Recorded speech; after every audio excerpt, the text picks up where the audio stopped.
வணக்கம் கடல் பயணம். இந்த கடல் பயணத்துல நம்ம என்ன பார்க்க போறோம்னா, இந்த தடவ வந்து நம்ம போன வீடியோல சொன்ன மாதிரி நமக்கு அந்த கோலக்கண்டை மீன் கிடைச்சதுல்ல, அந்த மீன வந்து நம்ம இந்த தடவ வந்து சமைக்க போறோம். அதுதான் இந்த வீடியோல பார்க்க போறோம். வீடியோ முழுவதும் பாருங்க. பார்த்துட்டு எப்படி இருக்கு அப்படிங்கிறத கமெண்ட்ல சொல்லுங்க. நீங்க இப்ப தான் முதல் முறையா நம்ம வீடியோ பார்க்குறீங்க அப்படின்னா, நம்ம வந்து சேனல வந்து சப்ஸ்கிரைப் பண்ணுங்க. பக்கத்துல ஒரு பெல் ஐக்கான் இருக்கும். அத கிளிக் பண்ணி ஆல்ல வச்சுக்கங்க. அப்பதான் போடக்கூடிய ஒவ்வொரு வீடியோவும் உங்களுக்கு தொடர்ந்து வந்துகிட்டே இருக்கும். இப்ப பார்த்தீங்கன்னா, இந்த மீன் வந்து ரொம்ப அரிய வகை மீனு. ஏன்னா, போன வீடியோல வந்து நம்ம சொல்லியிருந்தோம் ஒரு 2 மீன் சின்ன சின்னதா இருந்துச்சு. இது வந்து கொஞ்சம் பெருசு. கடைசியா நம்ம போட்ட வீடியோல கூட ஒரு பையன் வந்து இந்த மீன எடுத்துட்டு ஃபோட்டோக்கு போஸ் குடுத்துருப்பாப்ல. அந்த மீன் தான் இது. கிட்டத்தட்ட பார்த்தீங்கன்னா, ஒரு 2 1/2, 3 கிலோ இருக்கும் அப்படின்னு நெனைக்கிறேன். இந்த மீன வந்து கோலகண்டை அப்படின்னு சொல்லுவோம். இதுல இந்த மீனுக்கு மற்ற இடங்கள்ல என்ன பேர் சொல்றாங்க அப்படின்னு தெரியல. நம்ம பகுதியில வந்து இது கோலகண்டை அப்படின்னு சொல்லுவோம். ரொம்ப ரொம்ப டேஸ்ட்டா இருக்கும். இந்த மீன் கிடைச்சாலே பார்த்தீங்கன்னா, கடல்லயே வந்து சமைச்சுருவோம். அப்படி இல்லன்னா யாராவது வந்து கரைக்கு வந்த பிறகு இந்த மாரி அதாவது கொஞ்சம் பெரிய சைஸ் மீன் கிடைச்சது அப்படின்னா யாராவது ஒரு நபர் வந்து வீட்டுக்கு எடுத்துட்டு போவாங்க. இல்லன்னா கடையிலேயே சமைச்சு சாப்பிட்டுருவோம். ஆனா அந்த அளவுக்கு ரொம்ப ரொம்ப சூப்பரா இருக்கும் இந்த மீனு. இது வந்து மீன் கட் பண்றதுக்கு பொறுத்தவரை கொஞ்சம் மற்ற மீன விட பார்த்தோம் பெரிய மீன் இருக்குல்ல ஒரு 2 கிலோ, 3 கிலோ மீன்ல வந்து மற்ற மீன விட இது கொஞ்சம் ஈஸியா இருக்கிற மாரி இருக்கும். ஏன்னா செதில் தட்டுறதுக்கெல்லாம் ரொம்ப ஈஸியா இருக்கும். இந்த பாறை இந்த மாரி மற்ற வகையான மீன்கள்லாம் கொஞ்சம் பெருசா இருந்தது அப்படின்னா, அதெல்லாம் செதில்லாம் ரொம்ப ஸ்ட்ராங்கா புடிச்சிருக்கும். தட்டுறதுக்கும் கொஞ்சம் சிரமமா இருக்கும். இதுல வந்து அந்த அளவுக்கு இருக்காது. நான் செதில் தட்டுற அந்த இது ஒண்ணு இருக்கும் பட்டை. அதுல பார்த்தீங்கன்னா ஒரு ஃபுல்லாவே வந்து ஒரு 20, 30 ஆணி அடிச்சிருக்கும். சின்ன 1 இன்ச் ஆணி அடிச்சிருக்கும். அது பார்த்தீங்கன்னா, ஊசியா இருக்கிற மாரி தானே இருக்கும் ஆணி. எல்லாமே அதில அடிச்சிருக்கும். கட்டையில அடிச்சிருக்கும். இல்லன்னா அந்த பிளாஸ்டிக்ல இப்பலாம் வந்து நெறையவே வருது இங்க. அத வச்சு நம்ம இந்த மேல் பகுதியில தீர்த்துனோம் அப்டின்னா, அது எல்லா செதிலுமே வந்துரும். நம்ம வீட்ல வந்து நம்ம அது கிடைச்சது அப்டின்னா கூட வாங்கி வச்சுக்கலாம். ஆனா, நெறைய பேர் பார்த்தீங்கன்னா, வீட்ல வந்து கத்தியால தான் வந்து அந்த செதில் எடுப்பாங்க. அது வந்து சிரமமா இருக்கும். ஆனா, இந்த மாரி வந்து அந்த பட்டை கிடைச்சது அப்டின்னா வாங்கி வச்சுக்கங்க. அதெல்லாம் வந்து செதில் எடுக்கிறது ரொம்ப ரொம்ப ஈஸியா இருக்கும். இந்த முறை நாங்க வந்து கடலுக்கு வந்து ஒரு 13 பேர் வந்திருந்தோம். அவங்களுக்காக தான் அந்த மீனு. இப்போ ஒரு 2 1/2 கிலோ, 3 கிலோ இருந்துச்சுன்னா, ஒரு வேளைக்கு இது கரெக்ட்டா இருக்கும். எப்படின்னு கடல்ல எப்போதுமே பார்த்தீங்கன்னா, ஒரு நாளைக்கு 2 தடவ சமைப்போம். காலையில ஒரு 10 மணிக்குள்ள 8லேருந்து 10 மணிக்குள்ள ஒரு தடவ சமைப்போம். அதுக்கு பிறகு பார்த்தீங்கன்னா, ஒரு 4 மணிலேருந்து ஒரு 6 மணிக்குள்ள எப்படியாவது ஒரு தடவ சமைச்சுருவோம். ஒரு நாளைக்கு 2 வேள தான் சமைப்போம். 2 வேள இல்லன்னா 3 வேளைக்கு வந்து சாப்பிடுற மாரி சமைப்போம். 2 வேள சமைக்கிறது, 3 வேள சாப்பிடுற மாரி சமைப்போம். எப்படின்னா, இப்போ காலையில சமைக்கும்போது வந்து மத்தியானத்துக்கு இல்லன்னா சாயந்தரத்துக்கு யாராவது ஒரு 5 பேர், 6 பேர் சாப்பிடுவாங்க. மீதி வந்து மறுபடியும் சமைக்கும்போது வந்து, அந்த மற்ற சமைச்சுட்டு மீதி சாப்பாடு இருக்கும். அது காலையில வந்து பழைய சாதத்துக்காக நாங்க அத எடுத்து வச்சுருவோம். பழைய சாதம் சாப்பிடும்போது பார்த்தீங்கன்னா, எல்லாருக்கும் இருக்கிற மாரி, சாயந்தரம் சமைக்கும்போது கொஞ்சம் அதிகமா இருக்கிற மாரி சமைப்போம். காலையில வந்து நம்ம பழையது சாப்பிடுற மாதிரி சமைக்கிறோம் அப்படின்னா, கொஞ்சம் அதிகமாவே சமைப்போம். ஆனா, சரியான நேரத்துக்கு தான் நம்ம வீட்ல சமைக்கிற மாரி பார்த்தீங்கன்னா, இப்போ 12, 1 மணிக்கெல்லாம் எப்படியும் வந்து நமக்கு சமைச்சு 2 மணிக்குள்ள சாப்பிட்டுருவோம். அந்த மாதிரிலாம் கிடையாது. கடல்ல இருக்க மாட்டோம்.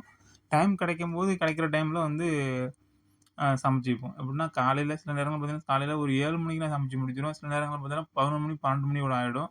அதே மாரி சாயந்தரம் பார்த்தோன்னா, ஒரு 5 மணி, 6 மணிக்குள்ள சமைச்சுட்டு சாப்பிட ஆரம்பிச்சுருவோம். அப்படி இல்லன்னா, 8 மணி, 9 மணி கூட 10 மணி கூட ஆகும். அவ்வளோ லேட்டாவும் கூட ஆகும். ஏன்னா வந்து நம்ம வேலைலாம் நெறையா இருந்துட்டே இருக்கும். அதனால அந்த சமைக்கிற நேரம் வந்து நமக்கு சரியா இருக்காது.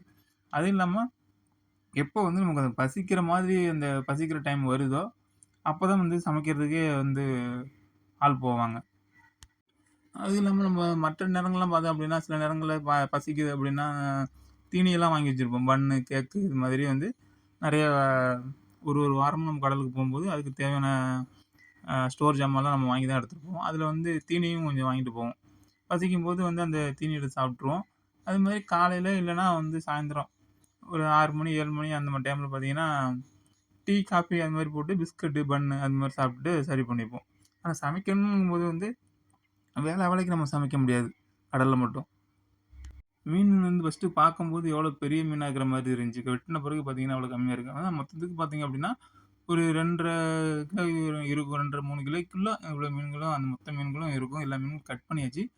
இதுக்கு பிறகு நம்ம வந்து இத அலசிட்டு நம்ம வந்து குழம்புல போட வேண்டியது தான். சமையல் ஒரு பக்கம் வந்து வேலை நடந்துகிட்டே இருக்கும். அங்க வந்து சமைக்கிற ஆள் போவாங்க. இது வந்து பூ அப்டின்னு சொல்லுவோம். அந்த காவலையில செவுள் பக்கம் வந்து இது இருக்கும். இதுவும் வந்து குழம்புல நம்ம வந்து இதில பார்த்தீங்கன்னா, அந்த செதில் இருக்குல்ல, செதில் அத தவிர மித்த செதில் வெளி முள்ளு தவிர மித்தபடி எல்லாமே குழம்புக்கு போடுவோம். ஒரு சில பேர் வந்து அந்த தலையோட சாப்பிடுறவங்க இத சேர்த்து சாப்பிடுவாங்க. அது இல்லாம எப்படின்னா, நம்ம வந்து ஃபர்ஸ்ட்டு வந்து மீன்லாம் வெட்டிட்டோம் அப்படின்னா, அது கடல் தண்ணீல தான் அந்த அந்த ஓஸ் வச்சு நல்லா அடிச்சு சுத்தம் பண்ணிடுவோம். ஏன்னா நம்ம கையால தீர்த்தத விட தண்ணி வந்து பம்புல வரும்போது கொஞ்சம் வேகமாவே வரும். நம்ம வந்து அத வந்து அடிச்சு ஃபோர்ஸா அடிச்சோம் அப்படின்னா, அதில இருக்கிற அந்த ரத்த கசிவு, அந்த அழுக்கு கிழுக்கு எல்லாமே வந்து போயிடும். அதனால பார்த்தீங்கன்னா, நம்ம எப்பவுமே பார்த்தீங்கன்னா, இந்த கடல் தண்ணீல முதல்ல வந்து அலசிருவோம். அலசிட்ட பிறகு என்ன பண்ணுவோம், அதுக்கு பிறகு நல்ல தண்ணீய ஊத்தி மறுபடியும் ஒரு ட்ரிப் அலசிருவோம்.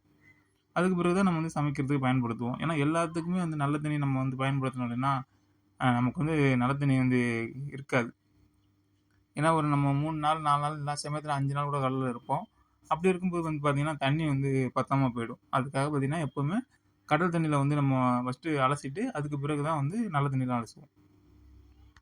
அப்படி நம்ம வந்து தண்ணீய 2 தண்ணீலயும் அலசுனாலும் பார்த்தீங்கன்னா, நல்ல தண்ணீ நமக்கு வந்து ஓரளவுக்கு வந்து நமக்கு மிச்சமாகும். அது இல்லாம நம்ம இது வந்து சமைக்கிறதுக்கு மித்தபடி மற்ற செலவுக்கு மட்டும் தான் இந்த தண்ணீ வச்சிருப்போம். குடிக்கிறதுக்கு தனியா தண்ணீ கேன்ல தனியா கொண்டு போயிடுவோம். 10 கேனு, 8 கேனு அப்படின்னு சொல்லி தனியா குடிக்கிறதுக்கு மட்டும் தனியா கொண்டு போயிடுவோம்.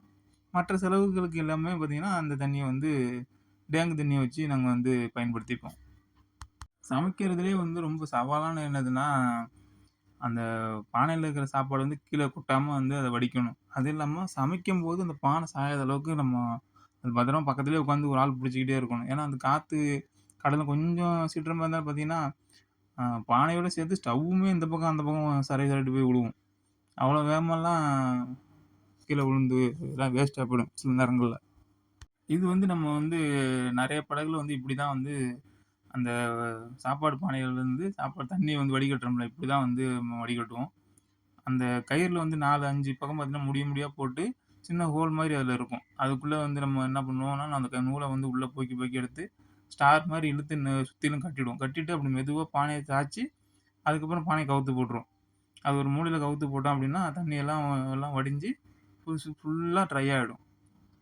அந்த குழம்பு ரெடி பண்றது, அதுக்கப்புறம் பார்த்தீங்கன்னா, அந்த மீன வந்து குழம்புக்குள்ள போடுறது, குழம்பு கொதிக்க வைக்கிறது எல்லாமே வந்து வீடியோ எடுக்க முடியல. ஏன்னா வந்து நம்ம ஏற்கனவே அத வந்து போட்டுட்டோம். திரும்பவும் அத எடுக்க போறோம் அப்படிங்கிறதுனால, மற்ற எதுவுமே வந்து எடுக்கல. இப்ப கடைசியா குழம்பு இறக்கி வந்து சாப்பிடுறோம். அது மட்டும் வந்து வீடியோ எடுத்திருக்கோம். இந்த வீடியோ உங்களுக்கு பிடிச்சிருக்கும்னு நினைக்கிறேன். வீடியோ பிடிச்சிருந்தது அப்படின்னா லைக் பண்ணுங்க, ஷேர் பண்ணுங்க. உங்க கருத்துக்கள கமெண்ட்ல பதிவு பண்ணுங்க. மறக்காம நம்ம சேனல சப்ஸ்கிரைப் பண்ணுங்க. பக்கத்துல ஒரு பெல் ஐகான் இருக்கும். அத கிளிக் பண்ணி ஆல்ல வச்சுக்கங்க. அப்பதான் போடக்கூடிய ஒவ்வொரு வீடியோவும் தொடர்ந்து வந்துட்டே இருக்கும். முந்தைய சப்ஸ்கிரைப் இந்த வீடியோ பார்த்தீங்க அப்படின்னா, உங்களோட நோட்டிஃபிகேஷன் பெல் ஆன்ல இருக்கா அப்படிங்கிறத பாருங்க. ஏன்னா ரொம்ப நாளா நம்ம வந்து இடையில வீடியோ போடாதனால, நெறைய பேருக்கு பார்த்தீங்கன்னா, அந்த நோட்டிஃபிகேஷன் பெல் வந்து ஹைட்ல ஆயிடுச்சு. அப்படி வந்து பார்த்தீங்க அப்படின்னா, இந்த வீடியோ பார்க்கும்போது உங்களோட நோட்டிஃபிகேஷன் பெல் ஆன்ல இருக்கா அப்படிங்கிறத செக் பண்ணுங்க. ஆஃப்ல இருந்தது அப்படின்னா, திரும்பவும் அத ஆன்ல வச்சுக்கங்க. இது மாரி இன்ட்ரஸ்டிங்கான வீடியோ தொடர்ந்து வரும். நன்றி, வணக்கம்.